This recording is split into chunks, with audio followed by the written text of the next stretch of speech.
Hi there, welcome to Desk Director. Today we will take a brief look at Desk Director's Service Radar. The Service Radar is one of Desk Director's analytics tools.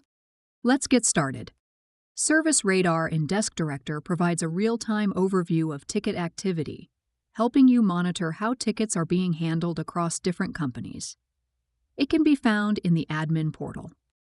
When the page first loads, you'll be prompted to select the service board, or queues, you want to view.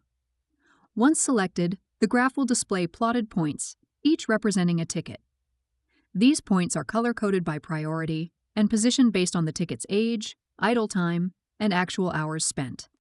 Adjust the boards, priorities, and companies' filters as needed. Hover over a point to view ticket details, or click to open the ticket in a new window. Service Radar resyncs every 5 minutes, or you can manually trigger a resync from the information icon in the top right corner.